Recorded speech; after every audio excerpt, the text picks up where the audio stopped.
Hello friends, welcome to my channel. आज हम लोग यूपी पीसीएस 2023 का जो प्री का परीक्षा का क्वेश्चन पेपर था उसको सॉल्व करने जा रहे हैं। तो समान अध्ययन प्रथम होता है। इसमें टोटल अंक 200 होते हैं, समय 2 घंटे का मिलता है और इसमें 150 प्रश्न होते हैं जिनके 4 विकल्प होते हैं और 1/3 इसमें माइनस मार्किंग होती है। ठीक है, तो पहला प्रश्न देख लेते हैं। निम्नलिखित में से कौन सा प्रावधान संविधान का भाग सम्मिलित नहीं है? तो संविधान के जो ये ABCD लिखे हुए हैं इसमें से सी अधिकरण पार्ट 9 का नहीं है। फिर सूची 1 और 2 से मिलान करिए। तो सूची 1 और 2 से मिलान करने पर ए का होगा 4, ए का होगा इलेक्शन कमीशन। फिर 315 किस में आता है? 315 होता है आपका पब्लिक सर्विस कमीशन। फिर 280 किस में आता है? 280 आता है आपका वित्त आयोग होता है। और फिर 338 होता है SC ST का होता है। ठीक है, फिर तीसरे प्रश्न पे आते हैं। फिर सबसे पहले से लेके सबसे आखिरी, तो जो संविधान की प्रक्रिया थी उसमें सबसे पहले से लेके सबसे आखिरी में, तो इसका डी होगा। सबसे पहले आपका कॉन्स्टिट्यूशन असेंबली फर्स्ट मीट हुई, उसके बाद appointment of the drafting committee हुई जिसमें कि मेंबर चुने गए। और फिर सेकंड हुआ Indian constitution was adopted and date of the commitment of the Indian constitution जो कि 26 नवंबर 1949। फिर चौथा है आपका the president can recommended the parliament. तो प्रेसिडेंट के पास पावर होती है, तो इसका आंसर होगा आपका ए और आर दोनों सत्य है, पर आर उसकी सही व्याख्या नहीं करता है। फिर पांचवा होगा भारत के उपराष्ट्रपति निर्वाचन जिसे सर्वोच्च न्यायालय द्वारा शून्य घोषित किया गया है, तो इसका ऑप्शन होगा ए होगा। ठीक है, फिर लोकसभा के प्रथम महिला स्पीकर मीरा कुमार। निम्नलिखित युग्मों में से कौन सा संविधान अनुसूची संविधान की अनुसूची में कौन सा सम्मिलित नहीं था? नवी अनुसूची में राज्यसभा में स्थानों का आवंटन, ये गलत है। भारतीय संविधान का प्रारंभ किस अवधि के लिए किया गया था? तो भारतीय संविधान में जो हिंदी का प्रावधान था उसको 15 वर्ष के लिए, फिर अंग्रेजी भाषा का उपयोग 15 वर्ष के लिए किया गया था। निम्न कथनों में से निम्न कथनों में से जिसमें राष्ट्रपति संसद का भाग है।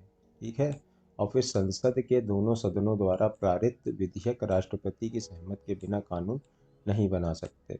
तो इसका आंसर होगा आपका, देखिए, जो राष्ट्रपति होता है वो संसद का ही एक भाग होता है और जो भी बिल होता है वो पार्लियामेंट बिना प्रेसिडेंट के उससे नहीं होता। तो इसका बी होगा। संघ वित्त आयोग के संदर्भ निम्नलिखित में से कौन सा कथन सही है? वित्त आयोग में एक अध्यक्ष 6 सदस्य होते हैं। तो वित्त आयोग में जो एक सदस्य होते हैं, 6 सदस्य होते हैं, ये तो नहीं होगा। यह अपना प्रतिवेदन नीति आयोग को प्रस्तुत करती है, ये भी नहीं होगा। तो ना ही एक होगा ना ही दो होगा। फिर नीचे उच्चतम न्यायालय के मौलिक अधिकारों का हनन रोकने के लिए रिट जारी करने के लिए शक्ति एवं संबंध में कथन दिए गए हैं। तो एक, उच्चतम न्यायालय यह शक्ति प्रदान करता है वह बंदी पर, ये तो देखिए सही है। संसद को अधिकार है कि वह कानून बनाकर किसी भी अन्य न्यायालय में अपनी आधिकारिक स्थानीय से, हाँ तो ये भी सही है। 1 और 2 दोनों सही होंगे। इसका आंसर होगा, हमें इसको ऐसे करते हैं। ठीक है, इसका PDF आपको मिल जाएगा। आपको कमेंट बॉक्स में जिसको चाहिए वो टेलीग्राम ग्रुप जुड़ के इसका PDF ले सकता है। वीडियो अच्छी लग रही है तो चैनल को लाइक और सब्सक्राइब जरूर कर दीजिए। आने वाले 17 मार्च को PCS का प्री का पेपर हो जाएगा आपका। तो 12 के भारत का महानवादी के संदर्भ में निम्नलिखित कथनों में से कौन सा सही है? महानवादी के पद एक ऐसे व्यक्ति की नियुक्ति होगी जो उच्चतम न्यायालय का न्यायाधीश नियुक्त होने के लिए आहिर हो। महानवादी को उनके पद या से किसी से उसी प्रक्रिया से हटाया जा सकता है कि उच्चतम न्यायालय में। तो इसमें देखिए, इसका तो मेरे हिसाब से महानवादी के पद को ऐसा व्यक्ति है, ये पहला ही कथन सही है। ठीक है, तो इसका आंसर हो जाएगा 1। देखिए, महानवादी को उनके पद से उसी प्रक्रिया से हटाया जा सकता है जैसे, तुमने ये नहीं होता। भारत के एक राज्य में विधान परिषद के गठन के संदर्भ में। अब एक विधानसभा, उस विधानसभा की कुल सदस्यों की संख्या का 1/3 से अधिक सदस्य नहीं हो सकते। और दूसरा है, एक राज्य विधान परिषद में कम से कम 40 सदस्य होना आवश्यक है। तो इसका होगा डी, ये दोनों सही है। विधानसभा परिषद में कुल 1/3 होता ही है, ये तो सबको पता। एक राज्य में 40 सदस्य अवश्य ही होना चाहिए। एक राज्य विधान परिषद में कम से कम 40 सदस्य तो होने ही चाहिए। तो जैसे यूपी में 100 है, तो 40 तो मिनिमम होने ही चाहिए। 40 से कम होंगे तो वहाँ पे राज्यसभा का गठन नहीं होता। संसद के उत्तर प्रदेश के प्रतिनिधित्व के संदर्भ में निम्नलिखित कथनों पर राज्यसभा में उत्तर प्रदेश को 31 सीटें आवंटित हैं, है ना। ये गलत हो गया। देखिए, विधान परिषद होता ना, एमएलसी वाला होता है इसमें से। अब ये देखिए, तुरंत नीचे विधान, अब राज्यसभा से पूछ लिया। तो इस तरीके से ट्रिकी, देखिए जो यूपी जो पेपर बनता है इसी तरीके से बनता है। तो राज्यसभा के लिए कुल 31 सीटें आवंटित हैं, लोकसभा के लिए उत्तर प्रदेश में 80। तो देखो यहाँ पे अब ऑप्शनल एलिमिनेट करो, 2 तो होगा ही। अब ऑप्शन में देखिए किस में होगा, इसमें 2 है नहीं तो ये हट गया, 2 इसमें है, इसमें है, इसमें है, ठीक है। अब इसमें क्या लिखा है कि 1 या 2, ना तो 1 ना ही 2, तो ये भी हट गया आपका। हम इस एलिमिनेट करना बता रहे हैं, तो ना तो ये ना तो ये, तो ये भी हट गया, ये भी हट गया। बचे कितने हमारे पास, ये तो होगा ही होगा। अब जिसने ये पढ़ रखा है कि उत्तर प्रदेश में कितने, 31 तो है ही, तो सी इसका आंसर हो जाएगा। संसद के सचिवालय के पदों के संदर्भ में, संसद के प्रत्येक सदन में सचिवालय के लिए सम्मिलित पदों को सृजित किया जा सकता है। संसद को अब कोई भी सचिवालय होगी तो उसको चलाने के लिए, कोई भी संसद होगी तो उसको चलाने के लिए सचिवालय की ज़रूरत होती है। संसद से ही सचिवालय जुड़ा हुआ है। जैसे विधानसभा से भी सचिवालय जुड़ा हुआ है, तो अगर ये इसमें विधानसभा का भी पूछ लेता तो भी आंसर इसी हिसाब से किया जाता। संसद को अपने किसी भी सदन को सचिवालय स्टाफ की सेवा शर्तें को विनियम करने का अधिकार। अब देखिए, इसमें भी बहुत सही प्रश्न बना है। अब इस बार संसद पूछ लिया है, यही विधानसभा लिख जाएगा अगली बार में, है ना। तो संसद को ही क्या होता है, इसमें नियमावली होती है ना। जैसे कोई भी नौकरी होती है उसकी नियमावली होती है, वैसे सचिवालय की भी नियमावली होती है। तो 1 और 2 दोनों सही हो जाएंगे। निम्नलिखित कथनों में से ग्राम सभा के संदर्भ, ये इसके कार्य किसी शक्ति ग्राम स्तर पर उसी प्रकार है जैसे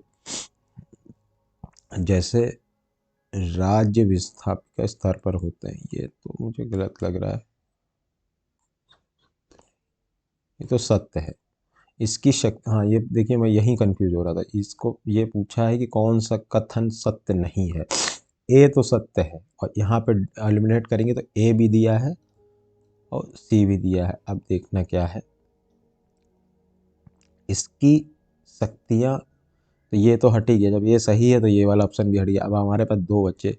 यह एक ग्राम स्तर की सभा है जिसमें पंचायत के क्षेत्र सभी पंजीकृत मतदाता होते हैं। ये तो सही है। तो ये अब ये बचा गया, ये केंद्र का दौरा होता है, ये नहीं होगा। 16 का भी पंचायतों के समुच्चय चुनाव का संचालन करता है। तो पंचायत का जो ग्राम पंचायत का जो चुनाव होता है उसका संचालन कौन करता है, राज्य निर्वाचन आयोग करता है। ठीक है, भारत निर्वाचन नहीं करता, इसीलिए जो जनगणना के लिए अभी चुनाव रोका हुआ था, इनका राज्य निर्वाचन आयोग होता है।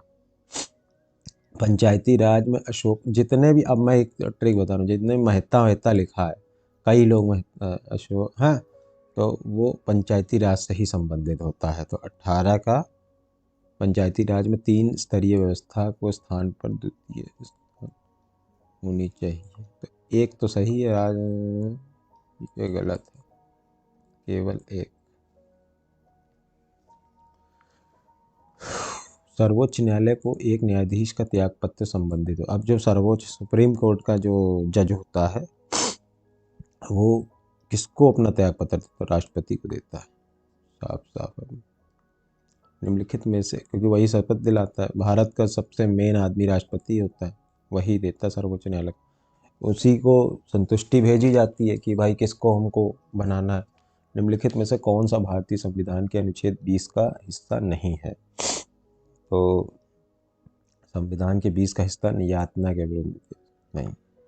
निम्नलिखित में कौन सा प्रावधान नीति निर्देश तत्व तथा मौलिक कर्तव्यों दोनों का एक भाग है? तो अब नीति निर्देश तत्व और मौलिक डीपीएसपी और फंडा मौलिक कर्तव्य मतलब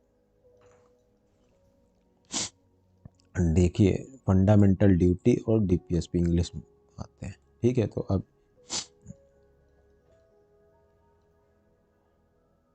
निम्नलिखित में कौन सा प्रावधान नीति निर्देश तत्व और मौलिक दोनों का एक भाग है? तो इसका होगा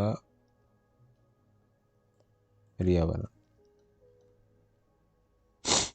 संसद के संयुक्त बैठक संदर्भ में निम्नलिखित कथनों में से कौन सा?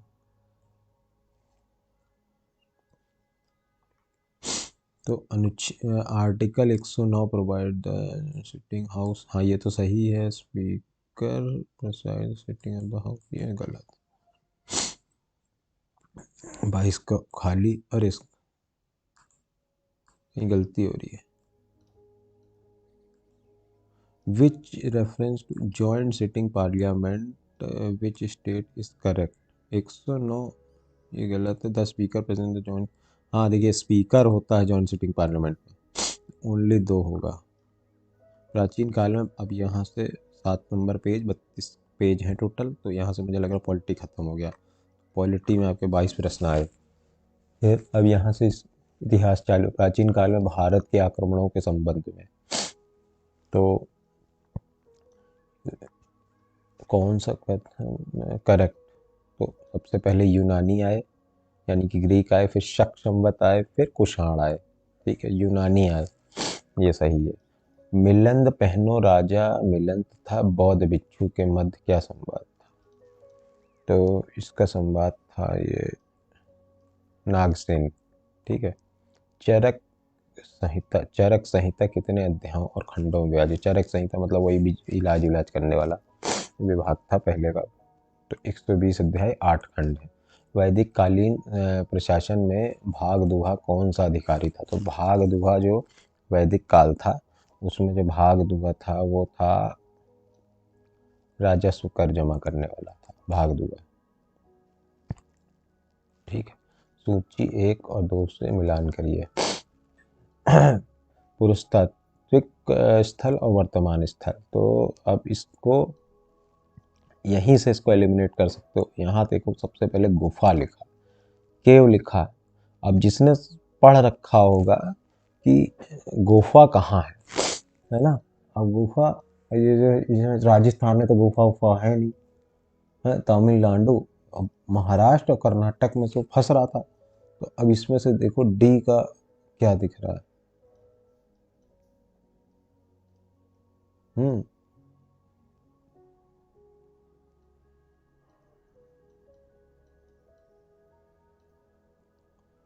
समझ गए? तो तमिलनाडु, गुड़ियम गुफा कहाँ पे है? ये तमिलनाडु में है। फिर डिडवाना कहाँ पे है? डिडवाना ये हमारा राजस्थान में है। जय, देखो गुड़ियम गुफा तमिलनाडु में है। अब यहाँ पे डी का टू में ये तो हट ही जाओ ऑप्शन, इन्हीं में से कोई होगा। तो इसका होगा ए का 3 नेवसा, बी का 4 डिंडवाना राजस्थान। निम्नलिखित में से कौन सा हड़प्पा संस्कृति के पूर्वी सीमांत का निर्धारण करता है? तो हड़प्पा ही करता है। पुराण के संदर्भ में निम्नलिखित कथनों में से कौन सा सही है? तो 1 और 2, विष्णु पुराण मौर्य वंश की जानकारी मिलती है, पहला सही है। और वायु पुराण से गुप्त वंश के शासनकाल का पता चला। निम्नलिखित में से कौन सा युग दर्शन का प्रचारक है? तो दर्शन का प्रचारक था नैन गौतम।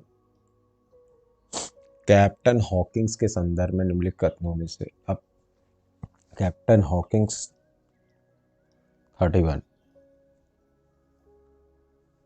तो वह 1611 में जेम्स प्रथम के दूत के रूप में भारत आए थे। तो गलत है। वह तुर्की भाषा को बहुत गलत है, ना तो 1 ना तो 2। खरीददार कौन था? तो जो खरीद शब्द है, खरीददार, फरमानों को भेजने वाला, शीश महल का प्रधान, परगना का अधिकारी, हिसाब किताब। तो खरीददार था, फरमानों को भेजने वाला।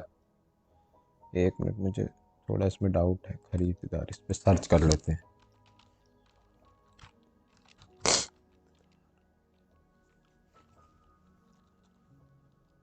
थोड़ा सही रहता है, खरीददार कौन था, खरीददार कौन था भाई, खरीददार कौन था मध्यकालीन में? खरीददार किसे कहा जाएगा? चलो बिंग में एक ही सर्च करते हैं, तो खरीददार कौन था? खरीददार फरमानों को भेजने वाला अधिकारी खरीददार था, तो इसका हमारा सही आ गया आंसर। फरमानों को भेजने वाला अधिकारी को खरीददार कहते थे, ठीक है, शीश महल का प्रधान रक्षक नहीं कहते थे। फिर पुस्तक है, ये भी एलिमिनेट करने वाला क्वेश्चन है ये, मतलब आप अगर एलिमिनेट कर लेंगे ना तो इसमें क्या होगा? मीराते सिकंदरी, विक्टोरिया गुजरात, फिर बहुरे मिस्तर का ब्राह्मण, फिर रियाज सुल्तान, फिर रियाज उल निशा, तीसरा। ठीक है, तो इसका आंसर होगा A. Which of the following is not correctly match? तो इल्तुमिश रजिया के पिता थे, ठीक है, ये तो सही है। रजिया के जो बाप थे वो इल्तुमिश थे, ठीक है। शाह तुर्कन इल्तुमिश की पत्नी थी, शाह तुर्कन इल्तुमिश की पत्नी थी, ये भी सही है। हिमाद बुन बेगम अलाउद्दीन खिलजी की पत्नी, ये गलत है। गुलबदन बेगम बाबर की पुत्री थी, राइट, राइट, कट गया, ठीक है। निम्नलिखित में पेशवाओं के शासनकाल का विचार कीजिए, उन्हें बालाजी विश्वनाथ, फिर बाजीराव प्रथम, फिर नारायण राव, फिर माधव राव, है ना। तो ये पेशवा का जो इतिहास आप पढ़ेंगे तो इसमें आंसर होगा सबसे पहले बालाजी विश्वनाथ थे। पेशवा कौन होते थे? पेशवा जो बाकी जो पहले जैसे कोई प्रधानमंत्री की उपाधि थी, मतलब पेशवा उनको बड़ा कहा जाता था, ठीक है। फिर सबसे पहले पेशवा में बालाजी विश्वनाथ थे, फिर बाजीराव फर्स्ट थे, ठीक है, फिर से माधव राव थे, फिर नारायण राव। तो इसकी ट्रिक है, एन नारायण सबसे नीचे, उसके मतलब सबसे पहले नीचे एन, फिर एम, माधव। अब अल्फ़ाबेट से अगर आओगे तो सबसे पहले बी, फिर B1 MN, B1 MN, Narayan Rao सबसे नीचे। निम्नलिखित में से कश्मीर के किस शासनकार ने जजिया और गौ हत्या को समाप्ति किया था? अब कश्मीर में जो कई शासक थे, है ना, तो कश्मीर में जो जो शासक था कश्मीर का, जजिया और काउ स्लॉटर को ख़त्म कर दिया था। तो कश्मीर का जो शासक था वो था जैनुल आबदीन, ये तो बहुत आसान है, ठीक है। निम्नलिखित में से कौन फिरोज तुगलक का नागरोट अभियान के दौरान संग्रहित 300 संस्कृत पुस्तकों का अनुवाद किया? तो 300 संस्कृत पुस्तक किसने अनुवाद की थी? तो अलाउद्दीन खान ने की थी। फिर संगीत में टप्पा शैली निम्नलिखित में से किस मुगल सम्राट के दरबार में? अब इसमें से देखिए जो ऑप्शन है, अकबर, शाहजहां, जहांगीर और मोहम्मद शाह।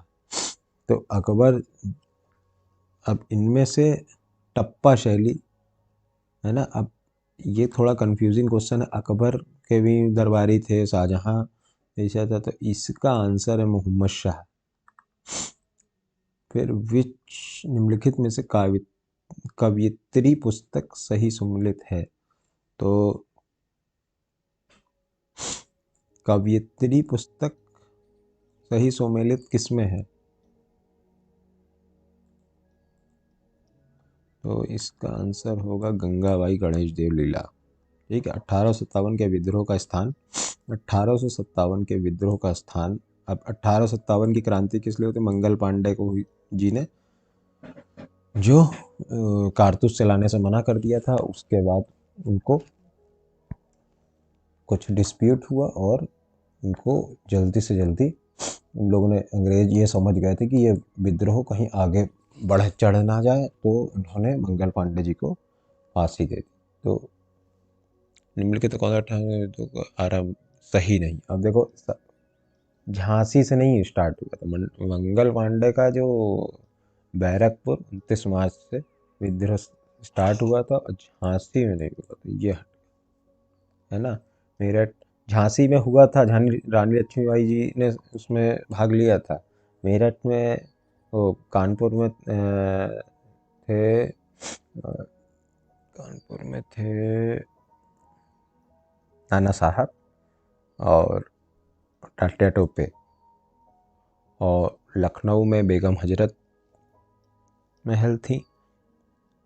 बैरकपुर में 29 मार्च 1957 को हुआ था। फिर 1918 में संयुक्त प्रांत किसान सभा का गठन निम्न में से किस नेता ने किया था? तो इसका संयुक्त प्रांत नहीं रहेगा, बाबा रामचंद्र ये नहीं है, इंद्रदेव नारायण द्विवेदी ने किया था, याद है। निम्नलिखित में से कौन सा संगठन दिल्ली के वायसराय लॉर्ड हार्डिंग में बम फेंकने का उत्तरदायी था? तो अब जो दिल्ली में लॉर्ड, ये भी तो यूनाइटेड पेट्रोटिक्स भी लग रहा है।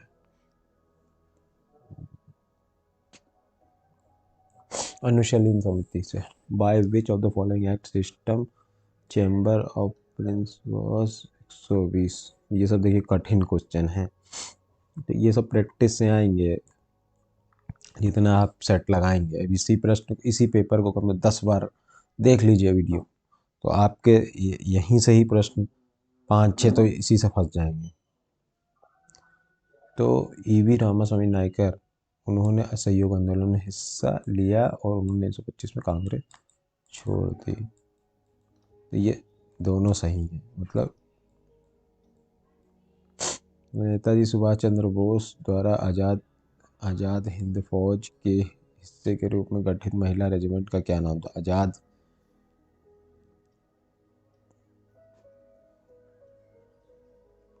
रानी झांसी रेजिमेंट। 1857 में बरेली उत्तर प्रदेश में क्रांति के नेता। बरेली में कौन थे?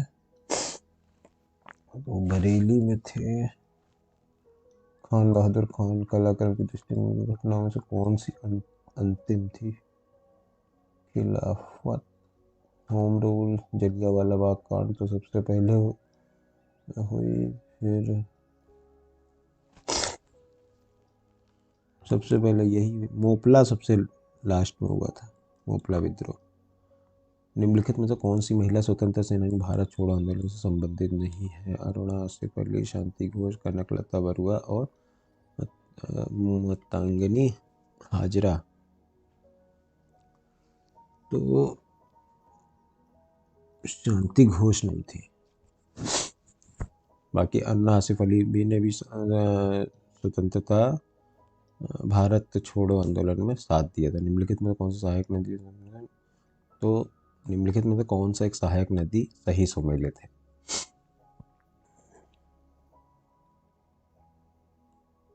प्राणहिता महानदी सही सुमेलित है। निम्नलिखित में किस स्थान पर अलकनंदा एवं भागीरथी मिलती है? तो अलकनंदा और भागीरथी आपको कहाँ मिलती है? देवप्रयाग में मिलती है। अलकनंदा और भागीरथी को देवप्रयाग। निम्नलिखित तत्वों में से लेटेराइट मिट्टी के विषय में, यह मिट्टी उच्च तापमान एवं भारी वर्षा की विकसित होती है। यह मिट्टी लौह पर पाई जाती है। मेरे हिसाब से तो दोनों होना चाहिए, पर देखते हैं। नहीं, एक होगा। यह मिट्टी का उच्च तापमान वर्षा खिंच के आ जाती है। पराबैंगनी विकिरण को अवशोषित करने वाली ओजोन परत वायुमंडल के किस स्तर पर होती है? तो ओजोन लेयर जो आपकी होती है वो होती है समताप मंडल पे होती है। भारत की प्रमुख नदियाँ, उनके उद्गम स्थल। तो अब इसमें उद्गम स्थल लगाइए कि भारत में प्रथम भारत की प्रमुख नदियां एवं उनके उद्गम स्थल। आप वीडियो पॉज कर भी अपने आंसर लगा सकते हैं।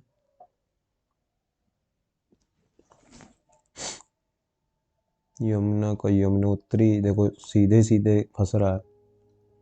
कृष्णा का महाबलेश्वर, गोदावरी नासिक, महानदी सिहवा। इसका आंसर होगा ए। नीचे कथन दिए हैं। दक्षिण पश्चिम मानसून के दौरान तमिलनाडु का तट शुष्क रहता है।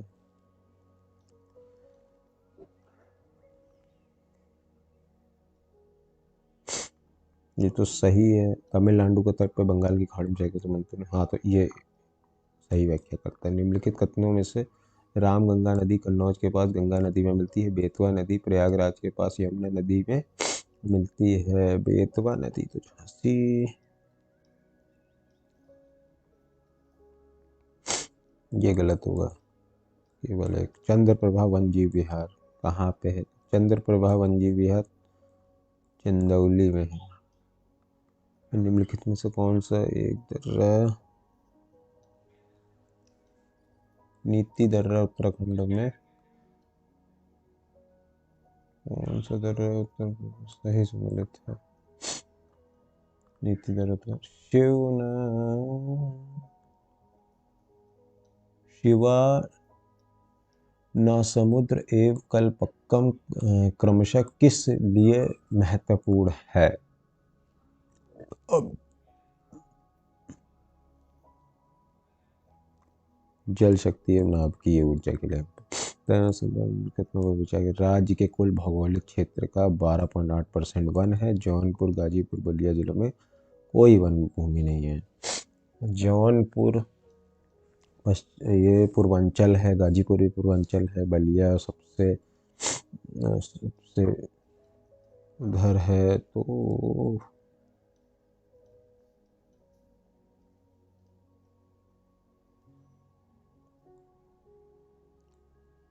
वन भूमि नहीं है वहां से, सही बात है। सबसे ज्यादा वन भूमि सोनभद्र में 60 का। कौन सा बंदर का सही सम्मिलित है? तो इकरगा बंदरा चीन में सही सम्मिलित कौन सा पेंग।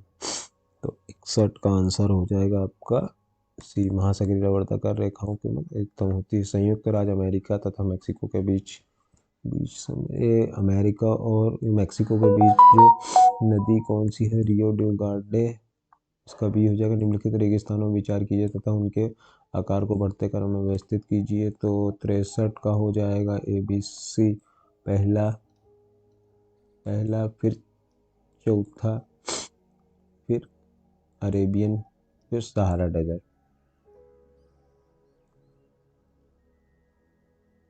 सबसे छोटे सबसे बड़ा तो देखिए यही है सहारा। अब इसमें ऑप्शन में देखो तो 1 2 3 जगह डी दे रहा है, तो ये भी एलिमिनेट करने में थोड़ी दिक्कत होती है। पर सबसे बड़ा और सबसे छोटा आपने पता कर लिया, तो जैसे इस अब यहाँ यही 2 ऑप्शन बचे, पहला दूसरा, पहला दूसरा, फिर अरेबियन। जानते ही हैं कि अरेबियन तीसरे नंबर पे, तो इसको आप इस तरीके से एलिमिनेट कर सकते हैं। इसका सी होगा। देखिए वीडियो थोड़ी बोरिंग अगर लग रही है तो कोई बात नहीं है, पर आप पूरी वीडियो देखिए ज़रूर, आपके लिए बहुत इंपॉर्टेंट है। तो फिलीपींस के नारियल गन्ने में इसका स्पेन एवं आसिया। निम्नलिखित में पर्वत और देश और पर्वत स्टेनली, हॉगर, पर्वत और देश, ये पढ़ के जाना है इस बार, पर्वत और देश। 65 का भी होगा। ए का होगा 3 तंजानिया, बी का होगा 1 मोरक्को टबूल, सी का होगा युगांडा और हांगर का होगा अल्जीरिया। निम्नलिखित में से कौन सी झील देश से सम्मिलित नहीं है? तो बैकाल झील रूस, बैकाल झील रूस में है ही, ये नहीं है कनाडा। बाकी ये मिशिगन अमेरिका में है, वेनेजुला में है। आल नीनो के संदर्भ में कथनों में से तो एल नीनो के संबंध में अल नीनो पूर्वी प्रशांत क्षेत्र में पेरू के तट पर गर्म धाराओं को प्रकट होने में शामिल है। तो इसका होगा केवल एक।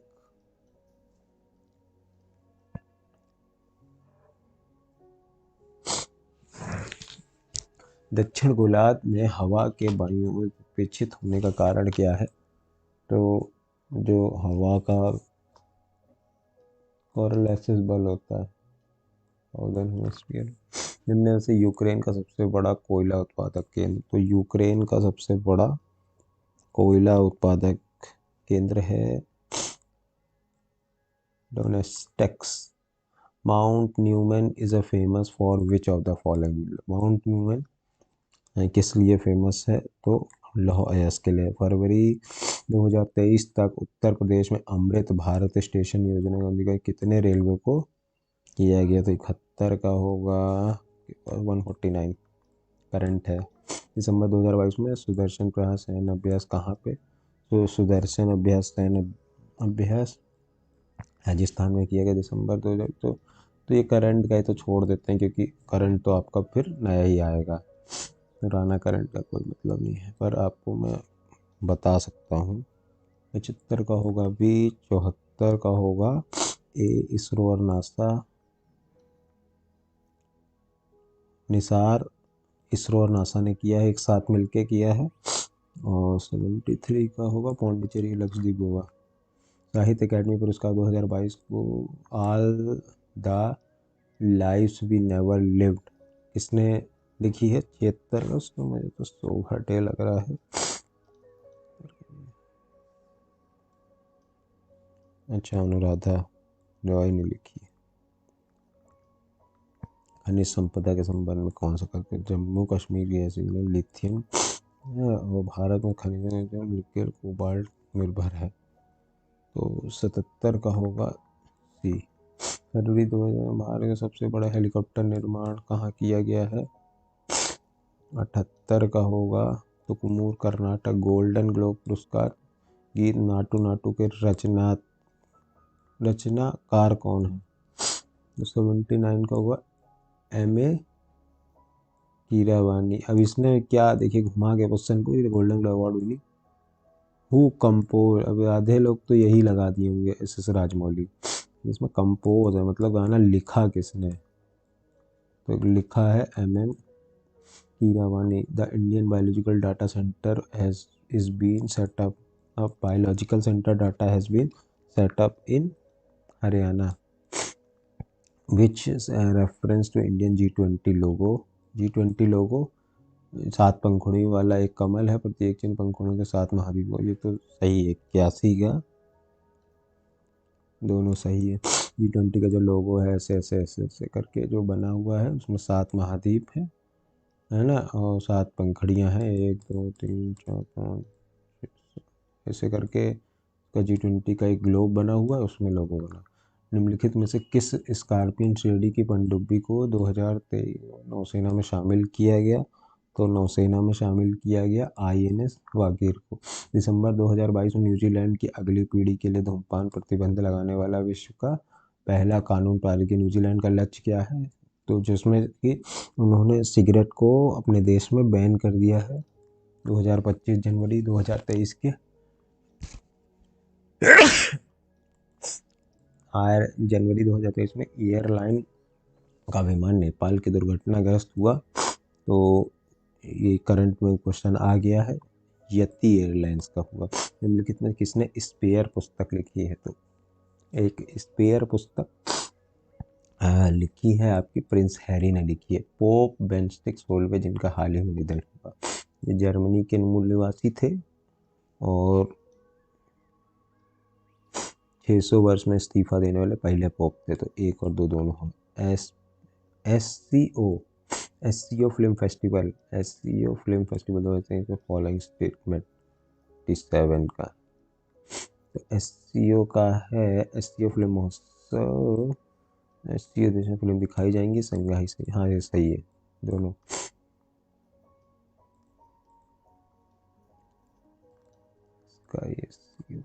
निम्नलिखित में से किसे जनवरी 2023 में न्यूजीलैंड के प्रधानमंत्री के रूप में चुना गया। तो अभी क्या होगा, जो तो ये जो वाला जो पेपर आ रहा है इसमें 2023 में जितने प्रधानमंत्री चुने गए हैं उन्हीं के बारे में आप लोग पढ़ के जाइए। तो 88 का हो गया आपका हिपकिंस, न्यूजीलैंड पीएम, अभी चेक कर लेते हैं।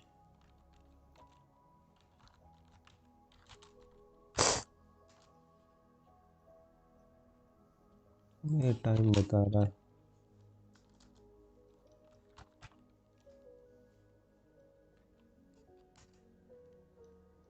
Christopher Luzon.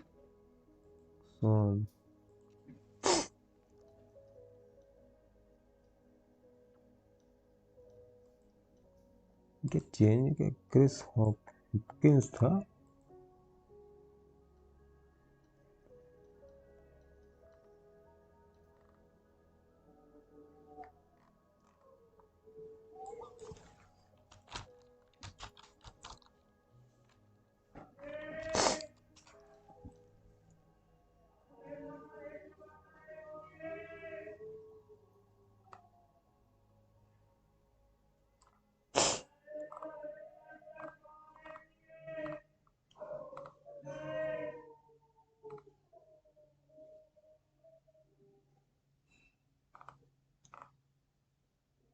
This appears to be said the next one.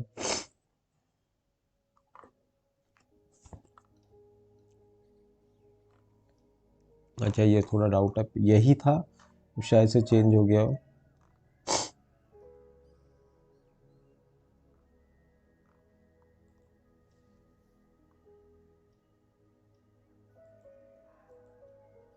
वैसे तो इसका करेक्ट सीक्वेंस ही है। उत्तर प्रदेश में के शहरों में कौन सा शहर भारत के G20 के 200 क्षेत्र में बैठने के स्थल में शामिल नहीं है? तो आगरा, कानपुर नहीं शामिल है। बाकी आगरा में तो हुआ ही था G20, बनारस में हुआ, ग्रेटर नोएडा में हुआ, लखनऊ में हुआ। नीचे दो कथनों में से 90 का पर आपके कथन था फरवरी 2023 में चीतों को दशकों में लाए गए, तो सही है। चीतों की अवैध प्राथमिकता है, तो ये इसका ए होगा। डिकिन विश्वविद्यालय के संदर्भ में 91 का होगा ए। ये वाले ये है।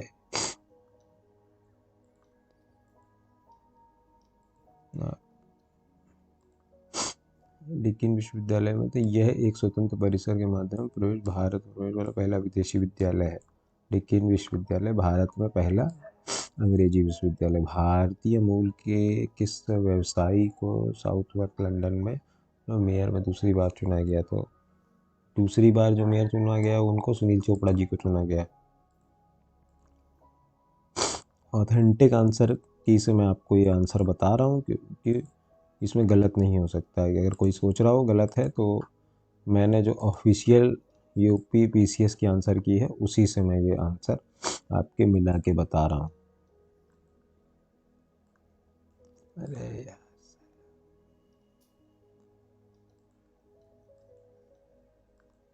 इसका सुनील चोपड़ा होगा। ठीक है।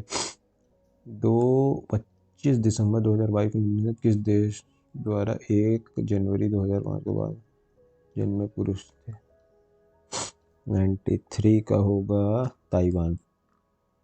2 फरवरी 2000 में किस देश ने केंद्रीय बैंक में अपनी करेंसी में ब्रिटिश राजशाही हटाने का फरमान जारी किया? तो इसका 94 का होगा ऑस्ट्रेलिया। निम्नलिखित में से किस आधार पर ब्रिटिश प्रधानमंत्री ऋषि सुनक द्वारा अपनी सरकार को वित्त मंत्री नजीम को हटा दिया गया? तो टैक्स स्कैंडल था। निम्नलिखित में कौन सा तत्व नोबल गैस नहीं है? तो एक्टिकम नोबल गैस। निम्नलिखित में कौन सा हार्मोन अग्निशमन 97 का होगा बी। इंसुलिन किस प्रकार का टीका डायबिटीज से बचाता है? 8 का ए। निम्नलिखित में से कौन सा mRNA वैक्सीन 99 का होगा बी। अब जल्दी जल्दी मैं करा दे रहा हूँ। निम्नलिखित में कौन सा कारक जैव विविधता के ह्रास का महत्वपूर्ण कारक है? तो 100 का होगा सी। प्राकृतिक वाष्प विनाश पौधे में जाइलम प्रवाह के लिए जिम्मेदार होता है। तो पौधे में जिम्मेदार होता है। जल होता है गैर पारंपरिक ऊर्जा स्रोत जो कि 102 का होगा। बी नवीकरण होता है बायोजाल एक्सलेंट डिमांड बीओडी किसके मानक मापदंड है। 3 का होगा pollution is the aqueous plant commonly used for biofertilizer। 104 का होगा आपका azolla which of the following is a laughing gas. तो लाफिंग गैस कौन सी होती है। Nitrous oxide is a laughing gas. Seaweeds are important source of समुद्री शैवाल किसके लिए साथ होते हैं। तो एक आयोडीन की कमी।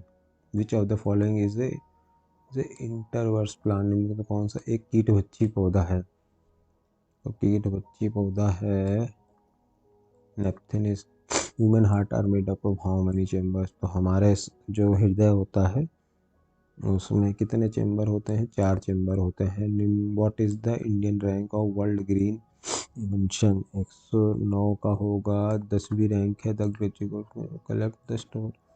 110 का होगा which did when did the water prevention control act and. दो जल का अधिनियम जो रोकथाम को प्रदूषण नियंत्रण के लिए कब बनाया गया। तो उसको 1974 बनाया गया। इलेक्ट्रिक पारिस्थितिक तंत्र का उदाहरण क्या है। Example of lotic ecosystem. तो 112 का होगा नदी। First Indian centre for marine biodiversity NCMB Jamnagar.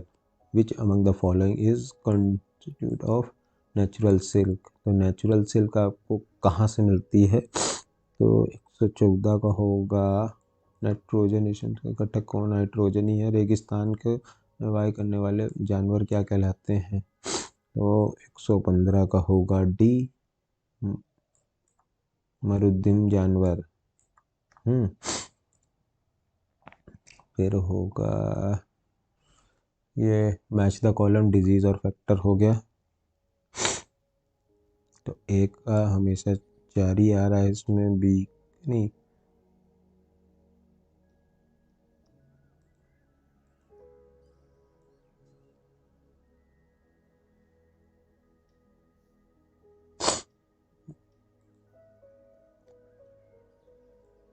Bacteria है। बी डेंगू वायरस होता है।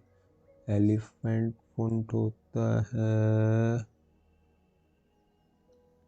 वॉर्म होता है। मलेरिया होता है प्रोटोजोआस। तो बी होगा answer. Trophic levels are form. तो जो ट्रॉफिक लेवल्स होते हैं वो कैसे फॉर्म होते हैं। पोषक स्तर बनाते हैं। तो पोषक आपके स्तर बनाते हैं खाद्य श्रृंखला में जीवों से। राष्ट्रीय उद्यानों का रख रखाव 118 का होगा ए। भारत में किस भाग में हुंगुल नाम का हिरण पाया जाता है। तो 119 में होगा जम्मू। अभी यहाँ पे जान लीजिए हिरण 2 ही जगह पाए जाते हैं या तो राजस्थान या जम्मू। केरल में हिरण फिर है नहीं।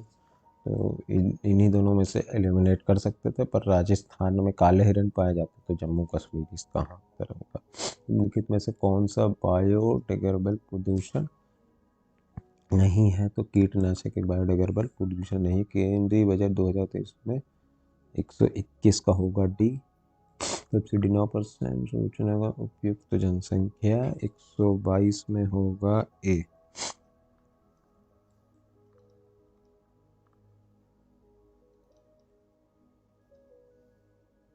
123 का है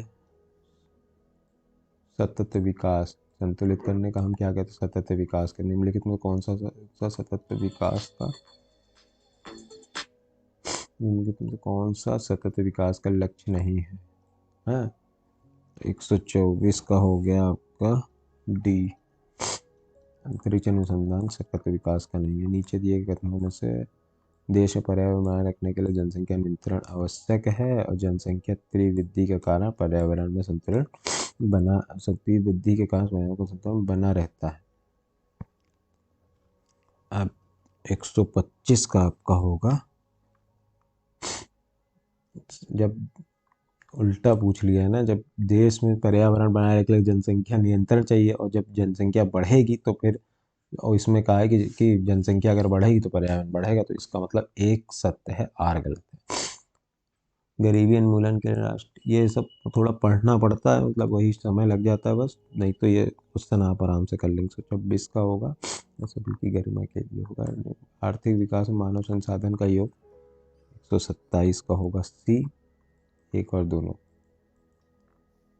भारत में जनगणना का कार्य सर्वप्रथम कब किया गया था? तो भारत की जो जनगणना हुई थी वो सबसे पहले कब हुई थी? तो 128 का आपका होगा, 1871 में सबसे पहली जनगणना हुई थी। अब देखिए SDG, ये क्वेश्चन बहुत इंपॉर्टेंट, हर साल आता है ये, हर साल आता है, कोई ऐसा साल नहीं होगा जो आया ना हो। उसका डी आंसर होगा, ए का 3, ए का 3 होगा। बी का वायु, 13 पे जलवायु होता है, 14 पे होता है पानी, क्या कितने, 15 पे बचा जमीन पर जीवन। The challenge of the world property पुस्तक किसने लिखी है? गुन्नार मिडल ने लिखी है। निम्नलिखित में से कौन सा जननी सुरक्षा योग एक प्रमुख है? तो 131 का होगा आपका, माता शिशु निवास। रियो शिखर 1952, एजेंडा 21 क्या था? सतत विकास से। 133 का केवल एक, यही सही। मानव विकास कौन सा है? 134 का आपका है, बी, केवल दो। प्राकृतिक संसाधनों में वर्तमान पीढ़ी द्वारा उपयोग किया गया प्राकृतिक संसाधन क्षरण तो किस प्रकार का सहयोग कहलाएगा? 135 का आपका हुआ, सतत विकास कहलाएगा। PM गतिशील योजना, तो PM जो गतिशील योजना थी वह थी राष्ट्रीय, ये पाइपलाइन था ना, जल गलत। निम्नलिखित में कौन सी आर्थिक क्रिया नहीं है? आर्थिक, नौकरी, परिवहन, स्वैच्छिक समाज सेवा और किसानी खेती। अब ये तो, अब जब समाज सेवा करोगे तो आर्थिक तो रहोगे नहीं, तो पैसा कमाओगे नहीं, तो यही होगा वॉलंटरी सोशल सर्विस। अब लोग करते ही नहीं है, अब NGO वाले भी साले लूट रहे हैं। 138 का होगा, केवल एक। पिछले वर्षों की तुलना में मनरेगा कटौती दर्ज की गई, ये नहीं।